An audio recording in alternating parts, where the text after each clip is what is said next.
Ryan Brooks and I'm running for Vice President of Activities. Really is the enhanced training as one of my manifesto points last year, and I really want to work to make the training more accessible to committees. As previously there was like 13 or 14 different sessions they had to go to. I worked with the activities team to bring it down to 5 core sessions, which were more highly attended altogether than all of the sessions last year. I think we had an increase of about 300-400 students more coming to the committee training sessions, meaning people were more well trained. And obviously you've not been put off by the experience. How would you describe your time as a sabbatical officer? Hectic. It's been very different this year than what I expected because of the changes to the governance system, especially with Have Your Say. So I've been actioned a lot more things from students, but I think that's really positive because it means I'm actually doing what the students want me to do on a daily basis as opposed to what I thought up in my head that I wanted to do at the beginning of the year. Is there something that has happened this year that you feel you can either improve on or continue to build upon if you were re-elected?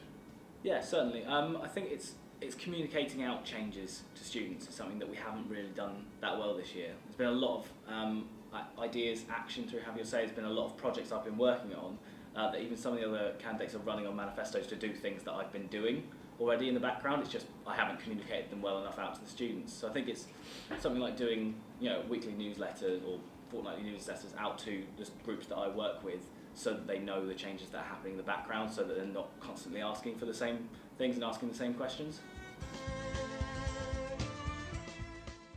I'm really the most keen to improve the recognition for volunteers, specifically in the Higher Education Achievement Report. So at the end of the year currently, what we send over to Purple Door, which then gets put on people's HEAR reports, is presidents, secretaries and treasurers, because those are the 3 that they saw as core committee roles, but they don't really see the rest of them. So the rest of them we're not actually sending over to get recognised, and people are missing out on their volunteering being recognised by the university and therefore by employers going forwards.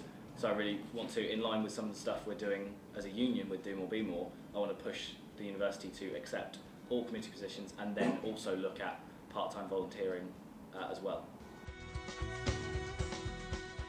I'm the only candidate with experience in all 3 areas on the executives. Of all 3, I was media exec chair last year, so I've understood essentially representing from the top level of one of the areas, and now this year I have the experience of having been in the role to continue on knowing what I'm doing already, not wasting the first 2 months of the role, which is what happens generally, is learning how to be a SAB.